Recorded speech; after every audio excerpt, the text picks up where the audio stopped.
Hello guys, welcome to my channel. आज हम देखने वाले हैं इस वीडियो में लेक्चर को सेल साइकिल का, जिसमें हम फर्स्ट देखेंगे कि हैप्लॉइड और डिप्लॉइड में क्या डिफरेंस होता है। तो हैप्लॉइड जो होता है वो सिंगल सेट ऑफ क्रोमोसोम को कहता है, मतलब इसमें एक सेट होगा क्रोमोसोम का, और डिप्लॉइड में दो सेट होगा क्रोमोसोम का। देखो अब इसमें हम कैसे दिखाते हैं, तो एन जो होता है वो नंबर ऑफ क्रोमोसोम को दिखाया जाता है। एन क्या होता है? नंबर ऑफ क्रोमोसोम को दिखाया जाता है। और सी जो होता है वो डीएनए कंटेंट को दिखाया जाता है, जो कि मेजर्ड होता है in the form of picogram, जिसे हम पीजी कहते हैं। ठीक है, तो यहाँ पर हम कुछ एग्जाम्पल से समझेंगे कि आखिर मतलब हैप्लॉइड और डिप्लॉइड मतलब सेल किसको कहेंगे। तो देखो यहाँ पर हमें हैप्लॉइड सेल दिखा रखा है। जैसे कि मैंने आपको बोला एन जो होता है वो नंबर ऑफ क्रोमोसोम को बोला जाता है, सी नंबर और डीएनए कंटेंट। देखो यहाँ पे एक ही स्टैंड दिखाया जा रहा है डीएनए का, तो इसलिए यहाँ पे एन और सी, तो ये हैप्लॉइड है और ये मोनाड स्टेट में है। तो हम ये बाद में देखेंगे कि रेप्लिकेशन होता है सेल साइकिल में। ठीक है, G1 S और G2 होता है। तो इसमें रेप्लिकेशन हुआ, तो रेप्लिकेशन कौन से फेज में होता है? तो वो एस फेज में होता है। तो ये रेप्लिकेशन के बाद भी ये हैप्लॉइड ही है, इस सेल को हैप्लॉइड ही है, क्योंकि यहाँ पर देखो नंबर ऑफ क्रोमोसोम जो है वो चेंज नहीं हुआ। देखो ये वन ही है, इसको हम वन ही मांगेंगे, और यहाँ पे इसे हमने एन से दिखाया, लेकिन जो डीएनए कंटेंट है वो बस डीएनए जो कंटेंट है वो डबल हुआ है। ये वाला जो डीएनए कंटेंट है ये डबल हुआ है, तो इसलिए हमने यहाँ पे क्या लिखा है? 2C लिखा है। ठीक है, और इस कंडीशन को हम क्या बोलते हैं? डायड कंडीशन बोलते हैं। और ये जो है वो रेप्लिकेटेड क्रोमोसोम है। क्या है ये? Replicated chromosome. ठीक है, अब हम यहाँ पे देखते हैं डिप्लॉइड का कॉन्सेप्ट। तो डिप्लॉइड में यहाँ पे देखो क्या है, दो स्टैंड दे रखी है। ठीक है, तो यहाँ पर इसलिए हमने बोला कि इसमें डिप्लॉइड इसलिए बोले कि दो क्रोमोसोम है। अब इसलिए हम यहाँ पे बोले कि यहाँ पे ये दो क्रोमोसोम है, तो इसलिए हमने 2N लिखा। और 2 से यहाँ पे क्यों बोले कि दो डीएनए कंटेंट है। देखो ये एक है और ये दो है। ठीक है, अब ये आप यहाँ पे रेप्लिकेशन हुआ। ठीक है, रेप्लिकेशन हुआ तो ये तो देखो ये सेम है। ठीक है, और रेप्लिकेशन के बाद इसमें डीएनए स्टैंड जो है वो एक और आ गया है। ठीक है, तो ये वाला जैसे कि ये वाला आ गया है, ये वाला। ठीक है, और ये दूसरा वाला आ गया है। आई होप आप समझ पा रहे होंगे। तो इसलिए हमने यहाँ पे 2N, तो देखो नंबर ऑफ क्रोमोसोम तो दो ही है। ठीक है, और यहाँ पे लेकिन डीएनए कंटेंट क्या हो गया? डबल हो गया। तो 4C था ना, देखो यहाँ पे 2C था और यहाँ पर हमने क्या बोल दिया? ये 4C हो गया। तो आई होप यहाँ पे डिप्लॉइड और हैप्लॉइड का कॉन्सेप्ट आप समझ पा रहे हैं। ठीक है, ठीक है, तो यहाँ पे सेल के तीन फंक्शन होते हैं। क्या सेल के कौन से फंक्शन होते हैं? तीन फंक्शन होते हैं। पहला क्या होता है कि सेल जो होती है वो ग्रोथ करती है, और दूसरा होता है सेल क्या करती है? डिवाइड करती है, और तीसरा जो होता है सेल क्या होता है? डिफरेंशिएट कर जाती है। डिफरेंशिएट का मतलब सिंपली ये होता है कि एक स्पेशल फंक्शन करना, जैसा कि हमने बोला यहाँ पे स्पेशलाइज हो जाती है, मतलब कोई स्पेसिफिक फंक्शन करती है, टू फॉर्म स्पेसिफिक फंक्शन। अब देखो जैसे सिंगल सेल जाइगोट था, उसमें क्या हुआ? डिवीजन हुआ और वो मल्टी सेलुलर ऑर्गेनिज्म बन गया। तो ये देखेंगे। अब यहाँ पे जैसे कि ये एमीबा था, तो उसमें क्या हुआ? डिवीजन हुआ। डिवीजन के बाद यहाँ पे क्या हो गया? दो एमीबा बन गया, मतलब 2 डॉटर सेल्स आ गया। अब यहाँ पे रिप्रोडक्शन और ग्रोथ एक ही हम बोल रहे हैं कि यहाँ पे रिप्रोडक्शन भी हुई है और ग्रोथ भी हुआ है। तो जैसे कि हम यहाँ पे क्यों बोल रहे हैं कि यार यहाँ पे यूनिसेलुलर के केस में रिप्रोडक्शन और ग्रोथ एक ही होती है। जैसे हम जब मैं आपको लिविंग वर्ल्ड पढ़ाऊंगी तो वहाँ पर एक स्टेटमेंट आएगी यूनिसेलुलर ऑर्गेनिज्म के लिए कि जो ग्रोथ और रिप्रोडक्शन होते हैं वो कैरेक्टरिस्टिक होते हैं लिविंग ऑर्गेनिज्म के लिए। और मैं वहाँ पर एक्सप्लेन करूंगी कि रिप्रोडक्शन और ग्रोथ को हम यूनिसेलुलर के केस में एक ही क्यों बोल रहे हैं। ठीक है, अब यहाँ पर हम देखते हैं। देखो ये वाली तो आपको पता है कि सेल मेम्ब्रेन होती है, ये वाली जो मेम्ब्रेन है वो न्यूक्लियर मेम्ब्रेन होती है, और इसके अंदर जो है वो क्रोमेटिन होता है। तो ये सेल थी हमारी। ठीक है, ये वाली हमारी सेल थी। तो जब ये क्या हुआ? सेल साइकिल में गई थी तो इसमें दो डॉटर सेल्स आ गई। ठीक है, तो ये बोला, तो इन्होंने क्या बोला कि increase in cytoplasm is a continuous process होता है। मतलब कि जो साइटोप्लाज्म होगा ड्यूरिंग द सेल डिवीजन वो मतलब बढ़ता ही जाएगा। ठीक है, तो ये कंटिन्यूअस प्रोसेस है। ठीक है, अब यहाँ पे सेल साइकिल की डेफिनेशन दे रखी है, तो सेल साइकिल की हम डेफिनेशन देख लेते हैं कि डेफिनेशन क्या होती है। ठीक है, तो सेल साइकिल का जो सीक्वेंशियल इवेंट है भाई, सीक्वेंस में होगा एक। ठीक है, ऐसा नहीं है कि मैं आपको बताऊंगी कैसा नहीं है, तो मतलब ये एक सीक्वेंस में होगा। अभी हम ये समझते हैं कि जैसे कि फर्स्ट जो होगा वो सिंथेसिस होगा कंस्टिट्यूएंट ऑफ सेल बनेगा। कंस्टिट्यूएंट ऑफ सेल में हम क्या बोलते हैं, जैसे हमने पढ़ा है सेल ऑर्गेनेल्स, जैसे कि माइटोकॉन्ड्रिया, क्लोरोप्लास्ट, तो इसमें यही कि पहले कंस्टिट्यूएंट ऑफ सेल बनेगा। ठीक है, फिर दूसरा स्टेप क्या होगा, डुप्लीकेट होगा इसका जीनोम, यानी डीएनए डुप्लीकेट यानी डबल होगा। तीसरा ये इवेंचुअली डिवाइड हो जाएगा इनटू 2 डॉटर सेल्स में, तो ये फिर क्या हो जाएगा, डिवाइड हो जाएगा 2 डॉटर सेल्स। तो ये हमने सेल साइकिल का डेफिनेशन पढ़ा।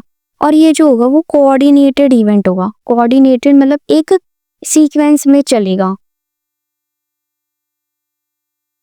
और ये जेनेटिकली कंट्रोल्ड भी होगा भाई। ठीक है, ये जेनेटिकली कंट्रोल होता है। ये हमने सेल साइकिल की डेफिनेशन देखी।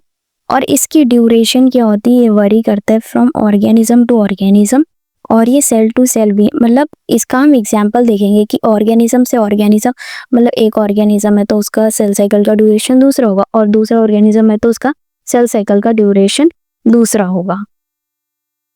दूसरा जो सेल होगा उसकी सेल साइकिल की ड्यूरेशन दूसरी होगी। जैसे कि हमें यहाँ पर एग्जाम्पल दिखा रखा है कि ह्यूमन सेल जो होती है, ठीक है, यहाँ पे जो ह्यूमन सेल होती है उसे 24 आवर्स लगते हैं सेल साइकिल में, और ईस्ट को 90 मिनट लगते हैं। और ये डाटा है आपकी एनसीईआरटी में, और आपको मैं एनसीईआरटी भी साथ साथ पढ़ाती हुई चलूंगी। ठीक है, इसी वीडियो में कवर करूंगी जितना हम टॉपिक पढ़ लेंगे। अब यहाँ पे हम फेजेस ऑफ सेल साइकिल देखते हैं, तो हमें फेजेस ऑफ सेल साइकिल क्या होते हैं, इंटरफेज होता है और एम फेज होता है। एम फेज को हम मोस्ट ड्रामेटिक फेज कहते हैं। मोस्ट ड्रामेटिक फेज का मतलब क्या होता है, तो हमने बोला कि इंटरफेस होता है और एम फेज होता है। एम फेज को हम मोस्ट ड्रामेटिक फेज बोल रहे हैं, मतलब सबसे ज्यादा ड्रामेटिक फेज।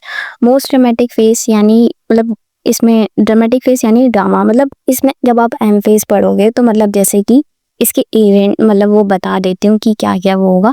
तो प्रोफेज होगा, मेटाफेज होगा, एनाफेज होगा, टेलोफेज होगा, और वो एक के बाद एक होते जाएंगे।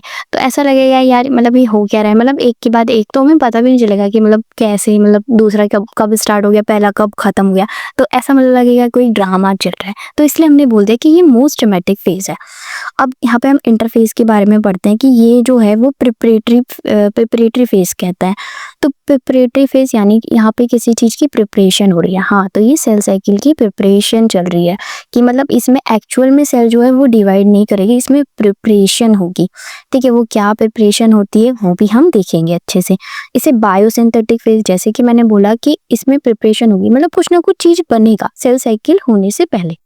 ठीक है, जब मतलब सेल डिवाइड होने से पहले, सेल साइकिल नहीं, सेल डिवाइड होने से पहले, क्योंकि सेल साइकिल में ही इंटरफेज और एम फेज आते हैं। ठीक है, और इसे हम रेस्टिंग फेज भी बोलते हैं। कि रेस्टिंग फेज हम इसलिए बोलते हैं कि इसमें कोई सेल डिवीजन नहीं होता है। मैंने आपको जैसे बताया कि इसमें सेल जो होती है वो मतलब बनाती है। ठीक है, प्रिपरेशन फेज होता है, लेकिन एम फेज में एक्चुअल में डिवीजन होता है। ठीक है, ये मेटाबॉलिकली एक्टिव होता है, तो इसमें सेल जो है वो ऐसा है, रेस्टिंग फेज बोल दिया इसलिए मतलब ये नहीं कि रेस्ट ही कर रही है। मेटाबॉलिकली एक्टिव कहने का मतलब है यहाँ पे देखो बायोसिंथेटिक फेज है, यहाँ पे चीजें बनेंगी। ठीक है, और 90% ऑफ द सेल जो होता है ये सेल साइकिल का ड्यूरेशन, मतलब देखो जो सेल है वो मतलब डिवाइड 5% करेगी, मतलब 5% में कर लेगी सेल साइकिल के, और जो 95% उसे तैयार होने में लगेगा कि वो सेल डिवाइड कैसे करेगी। तो ये बड़ा फेज है, और वो सेल डिवीजन वाला छोटा फेज होगा। जैसे कि यहाँ पे देखो दिखा हुआ है कि डिवीजन फेज है, यहाँ पे एक्चुअल में डिवीजन हो रहा है, और 5% होता है ह्यूमन का, जिसमें हम सेल में 1 आवर लगता है। हमने क्या बोला, सेल साइकिल जो ह्यूमन सेल में 24 आवर्स की होती है, और यहाँ पे एम फेज की हम ड्यूरेशन देख रहे हैं कि 1 आवर की होती है। ठीक है, तो 23 आवर्स जो होती है वो इंटरफेज में लगता है, और ईस्ट में 5 मिनट की होती है। हमने टोटल सेल साइकिल ईस्ट में कितने की देखी थी, 90 मिनट, तो 85 मिनट किस में हो जाएगा, इंटरफेस में हो जाएगा। अब ये हम डायग्राम से भी देखते हैं। देखो ये डायग्राम है, देखो ये इंटरफेस देखो कितना बड़ा है, और ये एम फेज देखो छोटा है।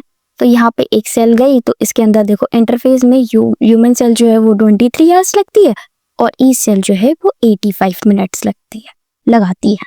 ठीक है, अब यहाँ पे मैं एनसीईआरटी आपको बताने वाली हूँ। तो देखो क्या लिखा है, are you aware that all organism है, इवन जो लार्जेस्ट है, start their life from a single cell. क्या आप जानते हैं कि जो सारे ऑर्गेनिजम्स होते हैं, इवन जो लार्जेस्ट, जो मतलब बोलते हैं ना सबसे बड़ी सेल है, तो वो भी स्टार्ट करती है फ्रॉम अ सिंगल सेल, मतलब एक सेल से ही बन के तो वो बहुत बड़ी सेल बनी होगी। तो you may wonder how a single cell जो होती है then goes to form such large organism.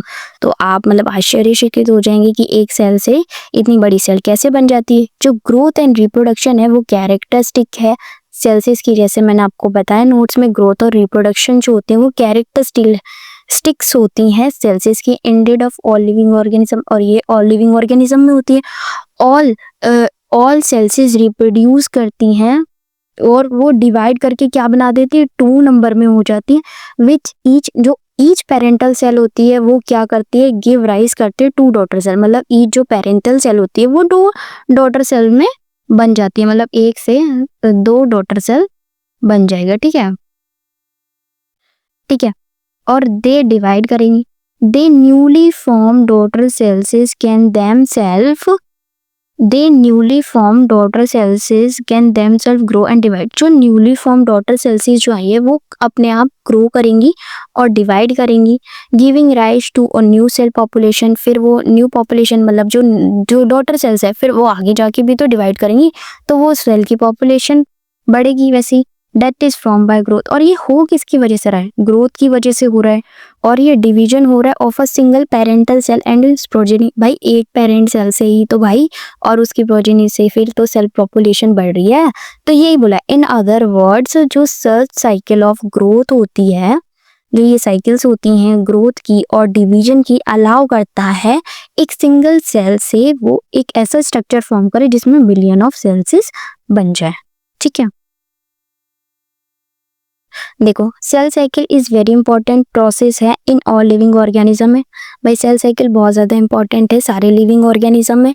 During the division of cell, जब भी सेल डिवाइड कर रही होती है, डीएनए रेप्लिकेशन होता है, भाई डीएनए का रेप्लिकेशन होगा और सेल की ग्रोथ होगी।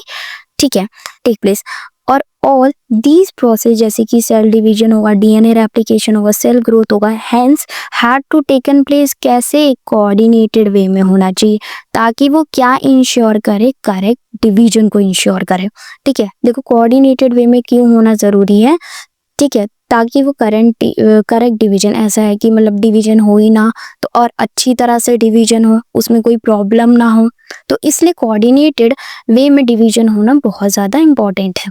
ठीक है, और फॉर्मेशन हो जाएगी प्रोजेनी सेल से और उसमें क्या होगा, इंटैक्ट जीनोम। जब भी प्रोजेनी सेल बनेगी तो उसमें क्या होगा, इंटैक्ट जीनोम, उसका अपना जीनोम होगा। ठीक है, और जो अब यहाँ पे सेल साइकिल की डेफिनेशन बताई जाएगी, जो सीक्वेंस होती है और इसमें the sequence of event by which जो सेल जो होता है, सेल डुप्लीकेट, जैसे कि सेल क्या होता है, सेल जो होता है, मैंने आपको सीक्वेंस में बताया, पहले क्या होता है, सेल जो होता है अपने कंस्टिट्यूएंट को बनाता है, फिर क्या होता है, डुप्लीकेट्स करता है अपने जीनोम को, यहाँ पे लिखा है ना, synthesis the other constituent of cell. देखो कंस्टिट्यूएंट ऑफ सेल बना लिया, फिर उसने जीनोम को और डुप्लीकेट कर लिया और फिर इवेंचुअली वो डिवाइड कर लेता है इनटू 2 डॉटर सेल्स में। इसी को हम क्या बोलते हैं, सेल साइकिल। ऑल दो यहाँ पे लिखा है कि सेल ग्रोथ जो होता है in terms of cytoplasmic increase is a continuous process. तो वही बोला है कि देखो मेरे नोट्स में भी था कि ये साइटोप्लाज्मिक इंक्रीज जो होता है वो कंटिन्यूअस प्रोसेस होता है। डीएनए यहाँ पे ये बहुत ज़्यादा ही PYQ है। ठीक है, जो डीएनए सिंथेसिस होता occur only during one specific stage in a cell cycle, और वो कौन सी स्टेज होती है, एस फेज होता है, जो कि हम आगे पढ़ेंगे। ठीक है, द रेप्लिकेटेड जो क्रोमोसोम बन के आएगा are then distribute to daughter nuclei. जो रेप्लिकेटेड क्रोमोसोम है वो डॉटर न्यूक्लियाई में डिस्ट्रीब्यूट कर दिया जाएगा by complex series of events during cell division. तो वो इवेंट्स क्या होंगे वो हम आगे पढ़ेंगे। दीज इवेंट्स आर देमसेल्फ जो होते हैं वो जेनेटिक कंट्रोल में होने चाहिए। अब देखो हम यहाँ पे इंटरफेस पढ़ेंगे और एम फेज क्या होता है। अब यहाँ पे हम एक्चुअल नोट्स पे आ गए। अब देखो इंटरफेस जो होता है वो 3 फेजेस में डिवाइडेड होता है, जैसे कि G1 S और कैरियोकाइनेसिस क्या होता है इसमें न्यूक्लियस का पहले डिवीजन होगा और न्यूक्लियस का डिवाइड होने में भी 4 स्टेजेस लगते हैं। पहली स्टेज क्या है प्रोफेज है, सेकंड स्टेज क्या है मेटाफेज है और थर्ड स्टेज है एनाफेज और फोर्थ स्टेज है टेलोफेज। साइटोकाइनेसिस में क्या होता है कि साइटोप्लाज्म डिवाइड करता है। ठीक है, देखो साइटो मतलब यहाँ पे साइटोप्लाज्म को बोला गया और काइनेसिस मतलब डिवीजन को बोला गया। अब हम ये डायग्राम देखते हैं। ठीक है, देखो ये सेल जो है वो मतलब डिवीजन के लिए आई, तो ये फर्स्ट G1 में जाएगी, देन ये S में जाएगी, फिर G2 में जाएगी, फिर वो क्या जाएगी प्रोफेज में जाएगी, मेटाफेज में जाएगी, एनाफेज में जाएगी, टेलोफेज में जाएगी, फिर उसका साइटोकाइनेसिस होगी और ये जो है वो 2 डॉटर सेल्स में बन जाएगी। ठीक है, 2 डॉटर सेल में बन जाएगी। हाँ देखो फिर क्या हो, वो 2 डॉटर सेल में बन गई, फिर से इसकी एक सेल क्या हो गई, फिर से कूद पड़ी डिवीजन के लिए। तो लेकिन फिर इसका मन क्या कि यार मुझे अब डिवीजन नहीं करना, मुझे एक स्पेसिफिक काम करना है, तो मतलब ये डिवीजन नहीं करना, तो ये क्या कर जाएगी एग्जिट कर जाएगी सेल से, सेल साइकिल से, और मतलब एग्जिट कर जाएगी सेल से और ये एंटर कर जाएगी कौन सी स्टेज में, ये कौन सी स्टेज है आपकी क्विसेंट एज, जिसे हम G0 स्टेज भी बोलते हैं। अब इसको हम देखते हैं कि ये क्या होती है, जिसे हम G0 क्विसेंट स्टेज और इनएक्टिव स्टेज बोलते हैं। देखो इसमें इनएक्टिव हमने क्यों बोला है, क्योंकि इसमें नो सेल डिवीजन, इसमें सेल डिवीजन नहीं होता है, ना ही इसमें ग्रोथ होती है और मेटाबॉलिकली लेकिन ये एक्टिव होता है। ठीक है, मेटाबॉलिकली एक्टिव होता है लेकिन कोई भी सेल जो होता है वो डिवीजन नहीं होता। अब ये NCERT की लाइन है, इसे हम समझते हैं। They will not proliferate or divide unless they are called do so। मतलब कि जब तक वो डिवीजन में मतलब डिवीजन नहीं करेगी, डिवाइड नहीं करेगी, जब तक कि जरूरत नहीं होगी उस सेल को। इस लाइन का सिंपली ये मीनिंग है। अब हम G1 S और G2 फेज को देखने वाले हैं। G1 फेज जो होता है, जिसे हम इसके नाम देख लेते हैं, ग्रोथ फेज 1 क्योंकि इसमें ग्रोथ हो रही है, गैप फेज 1 और post mitotic gap phase 1। Post mitotic क्यों बोल रहे हैं, देखो ये एम फेज है ना, उसके बाद G1 फेज आ रहा है। पोस्ट हम क्यों लगाते हैं बाद के लिए, तो पोस्ट माइटोटिक यानी माइटोसिस की बात हो रही है, तो post mitotic gap phase 1। Gap भी हम इसलिए बोल रहे हैं कि देखो यहाँ पे एस फेज में क्या हो रहा है, DNA सिंथेसिस होगी। ठीक है, और एम फेज में क्या होगा, मतलब डिवीजन होगा, एक्चुअल डिवीजन, तो इसलिए हमने इसे गैप फेज 1 बोल दिया। ठीक है, अब इसमें एक्चुअल में होता क्या है वो देख लेते हैं। फर्स्ट इसमें क्या होता है, सेल का ग्रोथ होगा, सेल जो अपना साइज बढ़ाएगी। ठीक है, फिर न्यूक्लियस का भी ग्रोथ होगा। ठीक है, न्यूक्लियस का भी साइज बढ़ेगा।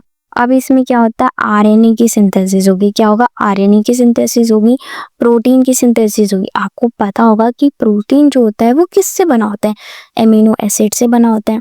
और most of the cell organelle जो होता है डुप्लीकेट कर लेगा G1 फेज में। देखो यहाँ पे मोस्ट वर्ड लिखा है, सारे वर्ड्स, वो ऑल वर्ड नहीं लिखा है, तो आपको ये ध्यान देना है कि मोस्ट वर्ड लिखा है।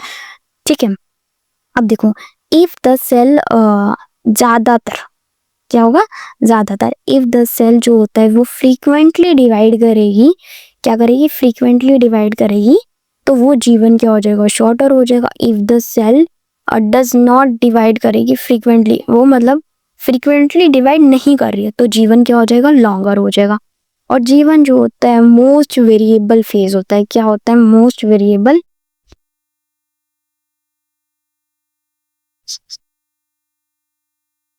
एस फेज जो होता है वो इनविजिबल फेज होता है। इनविजिबल फेज हम क्यों बोलते हैं, इनविजिबल फेज हम इसलिए बोलते हैं क्योंकि हमें एस फेज में जो एक्टिविटीज होती है वो नहीं दिख रही होती हैं। मतलब देखो एस फेज में होता क्या है, DNA कंटेंट डबल होता है लेकिन हमें वो दिख नहीं रहा होता है। तो जब हम मतलब बाद में जो आगे के इवेंट्स होते हैं, जो आगे के इवेंट्स होते हैं उनमें हमें पता चलता है कि हाँ DNA कंटेंट डबल हो गया। और इसे हम सिंथेटिक फेज क्यों बोल रहे हैं, क्योंकि इसमें DNA कंटेंट बना है। ठीक है, डबल हुआ, इसलिए हम इसे सिंथेटिक फेज बोल रहे हैं। और भी एक्टिविटीज हो रही हैं वो भी देखेंगे, तो इसलिए हम सिंथेटिक फेज बोल रहे हैं। देखो इसमें DNA की सिंथेसिस हो रही है, ये DNA की सिंथेसिस हो रही है, ये PYQ है, तो ये पूछा जाता है डीएनए सिंथेसिस किस में होता है, तो वो एस फेज में होता है। अब ये लाइन आपको बहुत अच्छे से समझनी है कि देखो number of chromosome remain same रहता है। देखो मैं आपको फिर से समझाती हूँ क्या हुआ था। हमारी ये सेल थी, देखो यहाँ पे ये देखो 2n और 2c का मतलब मैंने आपको क्या बताया था कि इसमें नंबर ऑफ क्रोमोसोम 2 है। क्या है? नंबर ऑफ क्रोमोसोम क्या है? देखो एक ये वाला है और एक ये वाला है, तो इसलिए हमने क्या बोला, नंबर ऑफ क्रोमोसोम 2 है तो हमने क्या बोला 2n है, और यहाँ पे 2c है। देखो कंटेंट भी 2 है, ठीक है, इसलिए हमने 2c बोला। जब ये एस फेज में आया तो देखो इसमें क्या हुआ कि इसमें देखो एक ही स्ट्रैंड थी, एक ही स्ट्रैंड थी, इससे जुड़कर ही तो ये दूसरी वाली स्ट्रैंड बनी है। शायद आपको क्लियर हो रहा होगा क्योंकि मैं ये वाटरमार्क नहीं वो अच्छे से यूज नहीं कर पा रही हूँ। देखो ये दो, इसका मतलब एक ये इसके साथ आ गया, डीएनए रेप्लिकेशन हो गया, ठीक है, और ये दूसरा का रेप्लिकेशन हो गया, इसलिए हमने क्या बोला 2n4c हो गया। तो आई होप आपको फिर से समझ में आ गया होगा अच्छे से। तो यहाँ पे हम क्या बोले, नंबर ऑफ क्रोमोसोम्स चेंज नहीं हो रहे हैं। देखो ये 2n थे तो 2n ही है। नंबर ऑफ क्रोमोसोम में आप प्लीज कंफ्यूज मत होइएगा, ठीक है। नंबर ऑफ क्रोमोसोम में हम यहाँ से देखते हैं, ठीक है, अच्छे से। और यहाँ पे देखो, यहाँ पे number of chromosome remain same रहा, लेकिन जो जस्ट जो रेप्लिकेशन के बाद कंटेंट डबल हुआ है, ठीक है, क्या हुआ है, कंटेंट डबल हुआ है बस। अब यहाँ पे देखो हिस्टोन प्रोटीन की सिंथेसिस हुई है, मतलब हिस्टोन एक प्रोटीन है उसकी सिंथेसिस हुई है, और सेंट्रियोल का डुप्लीकेट हुआ है साइटोप्लाज्म के अंदर। और यहाँ पर एक चीज लाइन लिखी हुई है, देखो डीएनए ग्रोथ इज डिसकंटिन्यूअस। देखो हमने एनसीईआरटी में भी पढ़ा था कि जो डीएनए की ग्रोथ एक ही फेज में होती है वो एस फेज में होती है, इसलिए हमने बोला है कि डीएनए की ग्रोथ जो होती है वो डिसकंटिन्यूअस होती है, हर वक्त डीएनए की ग्रोथ नहीं हो रही होती है। अब हम यहाँ पे G2 फेज देखते हैं, ठीक है। G2 फेज को हम क्या बोलते हैं, गैप फेज 2 बोलते हैं, ग्रोथ फेज 2, भाई इसमें ग्रोथ हो रही होती है, गैप फेज 2 है। और ये प्री माइटोटिक फेज है, देखो माइटोसिस से पहले होता है तो हमने क्या लगा दिया, प्री माइटोटिक गैप फेज। और ये post synthetic phase S phase के बाद होता है, इसलिए आपको नेमिंग समझ में आ रही होगी। अब इसमें इवेंट्स क्या, मतलब क्या क्या चीजें होती है, तो इसमें डीएनए रेप्लिकेशन स्टॉप हो जाता है। भाई डीएनए रेप्लिकेशन नहीं होता है, आरएनए और प्रोटीन की सिंथेसिस कंटिन्यू रहती है, माइटोकॉन्ड्रिया, क्लोरोप्लास्ट और गोल्जी। देखो हमने जीवन फेज में ये बोला था कि most of the cell organelle वो बन जाते हैं, लेकिन यहाँ पे हमने यहाँ पे मोस्ट वर्ड यूज करा था, ऑल वर्ड नहीं यूज किया था। तो यहाँ पे जो माइटोकॉन्ड्रिया है, क्लोरोप्लास्ट है और गोल्जी अपरेटस है, उसमें ये सेल जो होती है वो अब भी डिवाइड करती, G2 फेज में डिवाइड करती, G1 फेज में नहीं डिवाइड करती है। और इसमें ट्यूबुलिन प्रोटीन की भी क्या हो जाती है, सिंथेसिस होती है, ठीक है।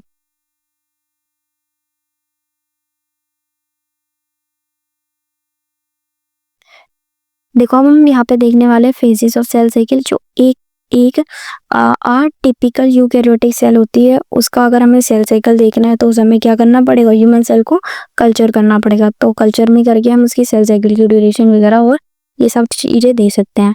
देखो जैसे कि दी सेल्स डिवाइड करते हैं ओन्स इन अप्रोक्सीमेटली एवरी 24 आवर्स में, ये क्या करती है, डिवाइड करती है। हमने देखा था ना कि सेल साइकिल की ड्यूरेशन क्या होती है ह्यूमन सेल में, तो वो 24 आवर्स में दिखा रखी है। और यहाँ पे ये फिग 10.1 के बारे में आपको बता रखा है, ये वाली फिग हमने देख लिया, एक बार फिर से देख लेते हैं। जैसे कि ये G1 फेज है, ये एस फेज है और ये G2 फेज है, और इस फेज को हम क्या बोलते हैं, इंटरफेज बोलते हैं। और ये फेज क्या होती है, एम फेज होती है। और ये इंटरफेज बड़ी होती है, एम फेज क्या होती है, छोटी फेज होती है। यहाँ पे प्रोफेज है, ये मेटाफेज है, ये एनाफेज है, ये टेलोफेज है, फिर साइटोकाइनेसिस यानी साइटोप्लाज्म का डिवीजन होगा, फिर यहाँ से 2 सेल बन जाएगी, ठीक है। तो यही लिखा हुआ है कि जो डायमेट्रिक व्यू है सेल साइकिल का, इंडिकेट कर रहे हैं formation of 2 cell from 1 cell से बनी है, ठीक है। तो इस डायग्राम को हमने अच्छे से देख लिया। However this duration of cell cycle can vary करता है फ्रॉम ऑर्गेनिज्म से ऑर्गेनिज्म, वरी कर रहा है सेल साइकिल की ड्यूरेशन, और फ्रॉम सेल से सेल टाइप, जैसे कि ईस्ट और ह्यूमन सेल में देखा था, ठीक है। जैसे कि यहाँ पे एग्जांपल भी दे रखा है, फॉर एग्जांपल कैन प्रोग्रेस कर सकता है through cell cycle in only about 90 minutes में ईस्ट जो होता है वो डिवीजन कर देगा। और cell cycle is divided into 2 basic phases. 2 basic phases कौन से हैं, एम फेज है, सॉरी इंटरफेज है, और एम फेज। एम फेज यहाँ पे माइटोटिक फेज को दिखा रखा है। एम फेज रिप्रेजेंट करता है the phase when the actual cell division होता है, क्या होता है, एक्चुअल सेल डिवीजन होता है, और माइटोसिस अकर होता है, ठीक है। द इंटरफेस रिप्रेजेंट करता है the phase between two successive M phase. देखो इसका मतलब हम समझ जाते हैं, द इंटरफेस जो होता है वो रिप्रेजेंट करता है टू सक्सेसिव एम फेस। मतलब जैसे कि यहाँ पर ये एम फेज हुआ, फिर दोबारा एम फेज हुआ, तो दो सक्सेसिव एम फेज के बीच में क्या आ रहा है, इंटरफेस ही तो आ रहा है भाई। तो आपको समझ में आ रहा होगा, ठीक है। तो it is significant to note in the 24 hours average duration of a cell cycle human cell division proper last for only about and 1 hour. देखो हमने सेल साइकिल की ड्यूरेशन देखी थी, ह्यूमन सेल में 24 आवर्स लगते हैं, लेकिन जब एक्चुअल में सेल डिवाइड करती है तो कितना लगता है, 1 आवर लगता है, ठीक है।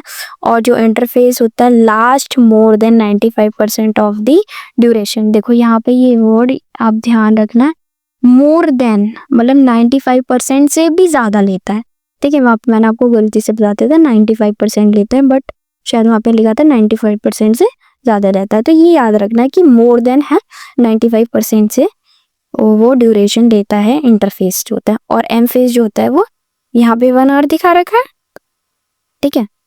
एम फेज स्टार्ट करता है विद द न्यूक्लियर डिवीजन, से पहले न्यूक्लियस का डिवीजन होगा, और corresponding to the separation of daughter chromosome, फिर जो मतलब डॉटर क्रोमोसोम का डिवीजन होगा जिसे हम कैरियोकाइनेसिस बोल रहे हैं, यूजुअली एंड हो जाएगा, फिर डिवीजन ऑफ साइटोप्लाज्म के डिवीजन को हम क्या बोलते हैं, साइटोकाइनेसिस हो जाएगा। Interphase through called resting phase, by resting phase बोला था ना हमने। तो it is the time during which the cell is preparing for division. तो इंटरफेस में कोई मतलब हमने बोला था ना सेल डिवीजन नहीं होता, इसमें बस प्रिपेयर करती है सेल, जो प्रिपेयर करती है सेल डिवीजन के लिए बाय गोइंग बोथ। देखो हमने क्या बोला था, इंटरफेस में हमने क्या पढ़ा था कि यहाँ पे प्रिपरेशन फेज होता है और ये बोथ। अब यहाँ पे क्या होता है डिवीजन कैसे, it is the time during which the cell is preparing for division के लिए प्रिपेयर करती है by going undergoing both, यहाँ पे सेल ग्रोथ हो गया और डीएनए रेप्लिकेशन करके इन ऑर्डरली मैनर याद रखना, सीक्वेंस में चलता है एक, ठीक है। तो देखो यहाँ पे G1 फेज, S फेज और G2 फेज। देखो G1 फेज को गैप फेज 1 बोल रखा है, S फेज को सिंथेटिक फेज बोल रखा है, और G2 को गैप फेज 2 बोल रखा है, ठीक है। G1 फेज में आखिर होता क्या है, हम यहाँ पे रिवीजन कर रहे हैं, ठीक है। तो G1 फेज जो होता है वो corresponding to the interval between mitosis and the initiation of DNA replication. बताओ डीएनए रेप्लिकेशन में किस में होता था, तो एस फेज में होता था। तो जो एम फेज होता है और एस फेज के बीच वाला फेज जो होता है वो G1 फेज होता है, ठीक है। और ये आप उस डायग्राम में भी अच्छे से देख सकते हैं, ठीक है। ड्यूरिंग G1 फेज, अब यहाँ पे हम G1 फेज में क्या क्या होता है वो चीज़ देखते हैं। सेल जो होता है वो मेटाबॉलिकली एक्टिव होते हैं, ये वर्ड बहुत अच्छे से देखना आप, मेटाबॉलिकली इनएक्टिव कर देंगे, ठीक है, तो फॉल्स स्टेटमेंट हो जाएगी। तो G1 फेज में, ठीक है, मेटाबॉलिकली क्या होता है, एक्टिव होता है, and continuously grows but does not replicate it's DNA. देखो इसमें कंटिन्यू ग्रो होता रहता है लेकिन इसमें रेप्लिकेट नहीं होता डीएनए रेप्लिकेट किसके अंदर होता है, सिर्फ और सिर्फ एस फेज के अंदर होता है, ठीक है। एस और सिंथेटिक फेज जो होता है mark the period during which DNA synthesis. S और सिंथेटिक फेज को हमने क्या बोला है कि वहाँ पे डीएनए की सिंथेसिस होगा, रेप्लिकेशन होगा। During this time the amount of DNA पर सेल क्या होता है, डबल हो जाएगा। देखो if the initial amount of DNA is denoted 2C से, डीएनए कंटेंट को हम 2C से दिखाते थे ना, और यहाँ पे ये डिप्लॉइड की बात कर रहा है इसलिए यहाँ पे 2C लिखा है, ठीक है। तो वो आफ्टर एस फेज क्या हो जाएगा, 4C हो जाएगा, ठीक है। However there is no increase in the chromosome number में चेंज नहीं होता है, ठीक है। और if the cell had diploid और 2n होता है of the chromosome at G1 even after S phase भी नंबर ऑफ क्रोमोसोम क्या होता है, रिमेन सेम। देखो यहाँ पे क्या बोला कि अगर कोई डिप्लॉइड सेल है तो उसका 2n रहेगा। देखो n हम किससे दिखाते थे, नंबर ऑफ क्रोमोसोम से दिखाते थे, और वो डिप्लॉइड है तो 2n बोल दिया। तो बताओ G1 में है वो, ठीक है। तो वो एस फेज के बाद क्या नंबर ऑफ क्रोमोसोम चेंज होगा? नहीं होगा, तो वो 2n का 2n ही रहेगा। तो यही बोला in the animal cell during the S phase DNA replication begin in the nucleus में। अब ये आपको चीज याद रखना है कि डीएनए रेप्लिकेशन किसके अंदर होता है? न्यूक्लियस के अंदर होता है एनिमल सेल में। और सेंट्रियोल डुप्लीकेट होता है किसके अंदर होता है? साइटोप्लाज्म में। सेंट्रियोल का डुप्लीकेशन कहाँ होता है? साइटोप्लाज्म में होता है। डीएनए का रेप्लिकेशन कहाँ होता है? न्यूक्लियस के अंदर होता है।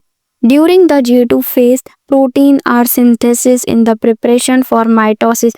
अब यहाँ पे G2 के बारे में बता रहे हैं, यहाँ पे G2 के बारे में इवेंट्स बता रहे हैं कि G2 फेज में जो प्रोटीन की सिंथेसिस होता है for the preparation in preparation for mitosis की प्रिपरेशन कर रहे हैं भाई।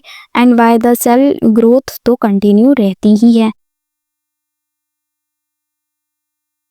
अब हम यहाँ पे देख लेते हैं some cell in the adult animal do not aware to exhibit division, जैसे कि हार्ट सेल। देखो क्या बोला है, जो कुछ सेल्स होती हैं एडल्ट एनिमल में कि वो अपीयर करती है, मतलब दिखाई देती है कि वो डिवीजन उनके अंदर नहीं हो रहा होता है। एडल्ट एनिमल में जो अगर उसका हम हार्ट देखेंगे तो उनके अंदर डिवीजन नहीं कर रहे होते हैं heart cell. In and many other cells जो होते हैं, मैनी अदर सेल्स जो होते हैं डिवाइड ओनली ओकेजनली, और मैनी अदर सेल्स जो होते हैं डिवाइड करते हैं ओकेजनली, मतलब कभी कभार ही डिवाइड करते हैं एज नीडेड। यहाँ पे देखो नीड, जब नीड होगी तभी वो डिवाइड करेंगे। टू रिप्लेस, और वो कब नीड होगी, कब रिक्वायरमेंट होगी भाई? ताकि वो रिप्लेस कर सके डेट हैज बीन लॉस्ट, जब भी मतलब लॉस्ट हो गया कुछ इंजीनियरिंग की वजह, इंजरी की वजह से क्या हो जाए, इंजरी की वजह से कुछ मतलब या तो इंजरी हो जाए या फिर सेल डेथ हो जाए, तो वो उसको रिप्लेस करने के लिए उसको डिवाइड करना पड़ता है, तब वो डिवीजन में आएगी। The cells do not divide further, exit कर देती है G1 फेज भाई। जैसे कि किसी सेल को डिवाइड नहीं करना है तो हमने क्या बोला था, वो कहाँ से एग्जिट करेगी? G1 से एग्जिट करेगी। Phase two enter an inactive stage, जिसे हम फिर वो एंटर कहाँ कर जाएगी?